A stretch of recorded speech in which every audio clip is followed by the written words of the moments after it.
নমস্কার সমস্ত সাংবাদিক বন্ধুদের আমার ভালোবাসা। আমরা এই মুহূর্তে তারকেশ্বরের বিধায়ক এবং পরশুরার বিধায়ক বিমান ঘোষ তিনি উপস্থিত রয়েছেন, আমি উপস্থিত রয়েছি। আপনাদের এত তাড়াতাড়ি ডাকার একটাই কারণ, দেবাদিদেব মহাদেবের আশীর্বাদে এবারে তারকেশ্বর শ্রাবণী মেলা নবরূপের নবসাথী 2026 হচ্ছে।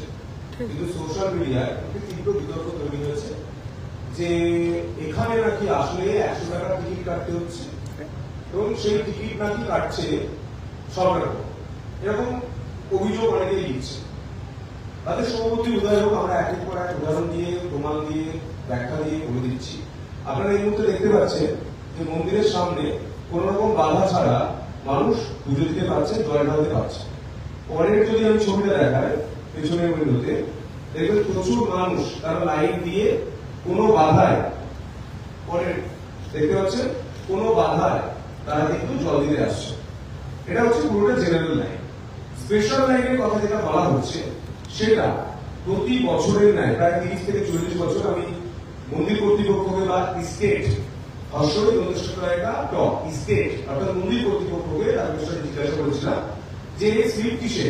ওনারা আমাকে উত্তর দিয়েছেন 30 থেকে 40 বছর চলে আসছে, এবছর আমরা করেছি সেই টিকিট দিয়ে স্পেশাল লাইন করা হচ্ছে। স্পেশাল লাইনের কারণ কি আমার ব্যাখ্যা দিয়েছেন, আমি সেই টিকিটটার ছবিটা দেখাবো। দেখুন সেখানে টিকিটে জুম করে দেখলে বুঝতে পারবেন 2022 সালের টিকিট রয়েছে, 2024 সালের রয়েছে। প্রতি সালের টিকিট ওনারা বার করে দিতে পারেননি আমাদের, তো সেখানে 100 টাকা করে ওনারা ধার্য করে টিকিটটা নেন। আমি জিজ্ঞাসা করলাম কেন নেন স্পেশাল লাইন। তাদের তরফ থেকে উত্তর দেওয়া হয়েছে যে আমরা যদি স্পেশাল লাইনটা না করি, যারা জেনারেল লাইনে এত কষ্ট করে জল ডুবিয়ে ঘাট থেকে হেঁটে মন্দির আসছেন তাদের জন্য জেনারেল লাইন, কিন্তু যারা ট্রেনে নামছেন, গাড়িতে নামছেন, বাসে নামছেন, প্রাইভেট কারে আসছেন, যাদের বাড়িতে ছোট বাচ্চা রয়েছে, বৃদ্ধ রয়েছে, তাদেরও ইচ্ছা হয় শ্রাবণী মেলায় বাবা দর্শন করতে বা জল নিবেদন করতে, তাদের জন্য এই ব্যবস্থা করা হচ্ছে এবং এটা প্রতি বছর হয়। এই টাকা কোন সরকারি খাতে বা কোন সরকারি প্রকল্পে বা কোন সরকারের ঘরে বা কোন রাজনৈতিক দলের কাছে যায় না। এই টাকা পুরোপুরি খরচ হয় মন্দিরের উন্নয়নে। মন্দির কর্তৃপক্ষ বলেন, মন্দির কর্তৃপক্ষের কাছে টাকাটা থাকে। এখানে স্থানীয় অনেক সাংবাদিক রয়েছে, আপনাদের অনুরোধ করবো আগের বছর পর্যন্ত আপনারা যে ফুটেজ রয়েছে, আগের বছর পর্যন্ত আপনারা যে কভারেজ করেছেন সেখানে ফুটেজ গুলো তুলে ধরুন। আমি দেখতে পাচ্ছি তারকেশ্বরের বাইরে থেকে বর্গি আসার মতো কিছু জন ক্যামেরা তুলে নিয়ে চলে আসছে, যারা কিন্তু কোনো সংবাদ মাধ্যমে কর্মী বলে আমার পরিচয় আমার কাছে এখনো জানা যায়নি এবং তারা একবারও স্থানীয় রিপোর্টার, সাংবাদিক বা স্থানীয় বিধায়ক বা স্থানীয় মানুষের সঙ্গে কথা বলার প্রয়োজন মনে করেননি। এই মেলাটাকে ছোট করে দেখানোর জন্য এই কাজটা করছে। আমি তাদের বলবো, দেবাদিদেব মহাদেবের মন্দির যারা ভেঙেছিল আজও তারা বাটিয়াতে বসে থাকে, কিন্তু আজও দেবাদিদেব মহাদেবের মন্দির, অর্থাৎ আমি গুজরাটের কথা বলছি, সেখানে কিন্তু মন্দির মাথা উঁচু করে আছে। রাম মন্দির যারা ভেঙেছিল তারা বাটিয়াতে বসে আছে, কিন্তু মন্দির, রাম মন্দির ঠিকভাবে আছে। আপনারা মন্দির নিয়ে অরুচি কুরুচি কথা যেগুলো বলছেন বা সরকারকে বদনাম করার চেষ্টা করছেন, আপনারা আসুন, দেখুন, আসল তথ্য তুলে ধরুন এবং এটা করে নবরূপে নবসাজের যে শ্রাবণী মেলা তা আপনারা ছোট করতে পারবেন না। মানুষের ভিড় সেটা প্রমাণ করে দিচ্ছে। কাতারে কাতারে মানুষ তারকেশ্বরে আসছে, আমি সবকটা উইন্ডো দেখাতে বলবো। কাতারে কাতারে মানুষ তারকেশ্বরে আসছে। আপনারা লাল ঝান্ডা ধরে কিছু করতে পারেননি, 15 বছর থেকে কিছু করতে পারেননি, 800 রূপ নিয়েছেন, করুন, ভালো করছেন, কিন্তু এটুকু বলা যায় প্রশাসন কিন্তু শক্ত হাতে এর ব্যবস্থা নেবে। ধন্যবাদ। প্রথমেই সকল সাংবাদিক বন্ধুদের নমস্কার। আজকে আমি এবং আমাদের তারকেশ্বর এমএলএ সম্মানীয় একটা বিশেষ প্রেস কনফারেন্সের মাধ্যমে আপনাদের কাছে কিছু কথা বলবার জন্য এসেছি রাজ্য সরকারের পক্ষ থেকে অনারেবল সিএমের নির্দেশে।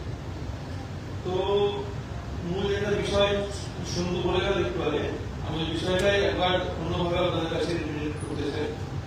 এবং তারকেশ্বর মন্দির ট্রাস্ট আর রাজ্য সরকার দুটো আলাদা আলাদা বিষয়।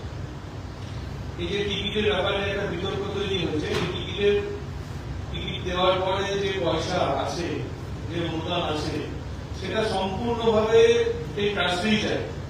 এর কোনো অর্থ কোনো রাজ্য সরকারের কাছেও যায় না, আর কোনো পলিটিক্যাল পার্টির কাছে যায় না। তো অনেকের একটা ভ্রান্ত ধারণা হয়েছে যে নতুন গভর্নমেন্ট গঠন হয়েছে, নতুন গভর্নমেন্ট গঠন হওয়ার পরে এই একটা জোয়ার সৃষ্টি করার চেষ্টা করা হচ্ছে, এত সুন্দর একটা শ্রাবণী মেলা চলছে। এই প্রথমবার নবরূপে শ্রাবণী মেলা সাজানো হয়েছে এবং রাজ্য সরকার একটা বৃহৎ অর্থ এই বরাদ্দ করেছে শ্রাবণী মেলার জন্য, এবং কাতারে কাতারে ভক্তরা ভিড় জমাচ্ছে, যে কোনো অন্য বছরের থেকে এই বছরের ভিড় অনেক বেশি। তো সেখানে এটাকে কোনোভাবে মেলাইন করবার জন্য একটা কুচক্রী যারা এটার ইউটিউব ভিডিওতে কিছু ছবিকে আপলোড করে বদনাম করার চেষ্টা করছে। আমি একটু বলতে চাই, এই যে টিকিট দিয়ে পয়সা নেওয়ার বিষয়, এটা সম্পূর্ণভাবে তারকেশ্বর মন্দির ট্রাস্টের বিষয়। এর সঙ্গে রাজ্য সরকারের কোনো সম্পর্ক নেই বা গভর্নমেন্টের কোনো নির্দেশও নেই, গভর্নমেন্টের কোনো কিছু নেই। তো রাজ্য সরকার শুধুমাত্র এই মেলাটাকে চালাবার জন্য তারা রাজ্য সরকারের পক্ষ থেকে অর্থ অনুদান করা হয়েছে। বাকি যে পুরো বিষয়, এটা শ্রাবণী মেলা যেটা চলছে মন্দির ট্রাস্টের ব্যাপার আছে এই বিষয়টাতে। আর লোকাল প্রশাসনের সঙ্গে আমরা কথা বলেছি, যেখানে যেখানে এইসব চক্র চলার চেষ্টা করা হচ্ছে, পুলিশও সম্পূর্ণভাবে এই বিষয়টা দেখবার জন্য তারা নিজেরাও সঠিক জায়গাতে আছে এবং পুরো সিকিউরিটির সঙ্গে হচ্ছে পুরো কাজ, এইগুলো আপনাদের কাছে বলতে পারি। তাই সবার ভ্রান্ত ভুল ধারণা ভাঙবার জন্য আমাদের এই প্রেস করা মাঝপথে শ্রাবণী মেলার কোনোভাবে এর দায় বা এর দায়িত্ব রাজ্য সরকারের নয় বা কোনো আমাদের এমএলএর নয়। এটা সবার মাথায় রাখার জন্য আমাদের আজকে প্রেস কনফারেন্সে আসা। দীর্ঘদিন পরম্পরা অনুযায়ী শ্রাবণী মেলা অনুষ্ঠিত হচ্ছে। তো সেই শ্রাবণী মেলাতে আজকে আড়াই মাসের একটা সরকার গঠন হয়েছে পশ্চিমবঙ্গে। এখন আমাদের সামনের দিকে অনেক আগিয়ে যাওয়ার সময়, আগামী দিনে এই শ্রাবণী মেলাটা আমরা অন্যভাবে করবো। তো এই যে বিষয়টা আছে, এই বিষয়টা নিয়ে চর্চা পরে দেখা যাবে, কিন্তু আপাতত আপনাদের সামনে এইটুকু আমরা বলতে পারি। ধন্যবাদ। দাদা বলছি, অনেকের ধারণা হচ্ছে যে 100 টাকাটা যেন সরকার নিচ্ছে, কিন্তু সরকার তো নিচ্ছে না, নিচ্ছে স্টেট। সেইটাই হচ্ছে সবার কাছে ধারণা চলে যাচ্ছে। এইটা বিষয় বলি, অল্প বিদ্যা ভয়ঙ্কর একটা কথা আছে। আপনি টিকিটটা জুম করলে আপনার তো স্থানীয় ছিল দেখতে পারেন স্টেট লেখা আছে, 200 টাকা টপ। অনেকে ভাবছে স্টেট। স্টেট শব্দ যারা তারকেশ্বরের ইতিহাস জানে তারা জানে। রাজার আমল থেকে হয়ে আসছে। মহত্ত মহারাজ রয়েছেন, তার কাঠামো রয়েছে, তার ম্যানেজার রয়েছে, মন্দির কর্তৃপক্ষ রয়েছে, তাদের সারা বছরের বিভিন্ন কর্মীরা রয়েছে, মন্দির চালানোর খরচ রয়েছে, তাদের বিষয়। আপনাকে একটা ছোট্ট উদাহরণ দিই। আপনার বাড়ি রয়েছে, বাড়ির আগে পর্যন্ত আপনার রাস্তা, আপনার লাইট, পানীয় জল এগুলো পৌঁছে দেওয়ার দায়িত্ব সরকারের, পরিষেবা পৌঁছে দেওয়ার দায়িত্ব সরকার। কিন্তু আপনি আপনার বাড়িটা কিভাবে চালাবেন, আপনার বাড়িতে কি রান্না হবে, তা কিন্তু সরকার কোনোদিন ইন্টারফেয়ার করতে পারে না। হ্যাঁ, অনেকে বলে পারে, যারা বলে তারা সিপিএম এর আমলের কথা বলে, তৃণমূলের আমলের কথা বলে, যাদের সরকারটা পার্টি অফিস থেকে চলতো, আর যারা মনে করতো যে আমরা যেটা করবো সেটা মানুষ মেনে নেবে। মন্দিরে কোনোদিন কোন সরকার হস্তক্ষেপ করতে পারে না এবং সরকারি টাকা থেকে মন্দিরের কোনো কাজ চলতে পারে না। আপনারা দীঘার ঘটনা জানেন, সরকারি টাকায় কি হয়েছিল সেটা জানেন। তো আমাদের সরকার, রামরাজত্বের সরকার, মন্দিরের আগে পর্যন্ত মব ম্যানেজমেন্ট, অর্থাৎ ভক্তদের যাতে সাধারণভাবে যেতে পারে সেই ভি ম্যানেজমেন্ট, পরিষেবা দেওয়া, 5 কিলোমিটার ছাড়া ছাড়া সেবা কেন্দ্র, আমরা যেখানে বসে আছি 4টি বড় বড় সেবা শিবির এবং 1 কিলোমিটারের মধ্যে 2টি করে জলের ব্যবস্থা পিএইচি করেছে। গোটা রাস্তা ঝাড়ু দেওয়া হচ্ছে এবং এই যে বিপুল পরিষেবা, তার সঙ্গে সঙ্গে দৃষ্টিনন্দন করে দেওয়ার জন্য পুরো আলোকে মুড়ে দেওয়া হচ্ছে, লেজার শো হচ্ছে, প্রতি রবিবার হেলিকপ্টার থেকে পুষ্পবৃষ্টি করা হচ্ছে আগত ভক্তদের স্বাগত জানাতে, এবং তার সঙ্গে সঙ্গে ড্রোন শো হচ্ছে এই তারকেশ্বরে আগামী সম্ভবত রবিবার 3 এত কিছু দেখে অনেকেরই দেখা হচ্ছে, অনেকেরই চলছে যে বাবা 2.5 মাসে এত কিছু করে দিচ্ছে সরকার, তাহলে আমরা কি করবো? তাই আমাদের কাজ করছে। কিন্তু এটা করতে গিয়ে সরকারকে কালিমালিপ্ত করার চেষ্টা করছে। আমি এখানে বসে বলে যাচ্ছি যে তাদেরকে কিন্তু সোশ্যাল মিডিয়ার যে অ্যাক্ট আছে, যে নিয়ম আছে, সেই অনুযায়ী কিন্তু তাদেরকে আইনের দরজায় রাখতে হবে। এটুকু আমি বলে দিই, আপনারা নোংরামি করতে পারেন না। এটা শ্রাবণী মেলা সমস্ত শিব ভক্তদের মেলা।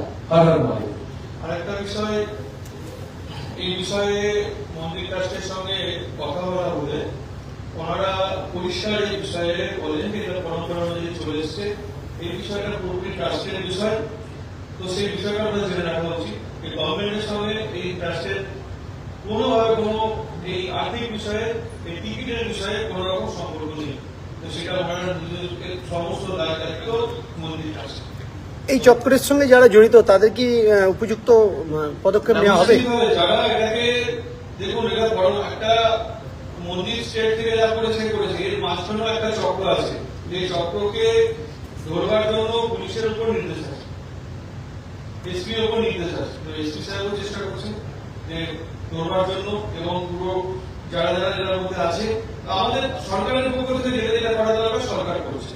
আপনাদের কাছে এই বিষয়টা আমরা ক্লিয়ার করলাম যে ট্রাস্ট এবং সরকার, এই যে টিকিট, এই টিকিট কোনো রাজ্য সরকারের টিকিট নয়, এটা এই স্টেটের টিকিট। এই যে এটা এই যে সরে আছে ম্যানেজার মন্দির স্টেট তারকেশ্বর স্টেট। লেখা আছে দেখুন, তো এই টিকিটটা দেখেই পরিষ্কার হয়ে যায়। তো আমরা আশা করবো আপনাদের মিডিয়ার মাধ্যমে এই খবরটা আপামর জনগণের কাছে পৌঁছাক, এবং তারা রাজ্য সরকারের সম্বন্ধে কেউ যদি ভুল ধারণা নিয়ে থাকে সেটা কাটবে। ধন্যবাদ। ধন্যবাদ।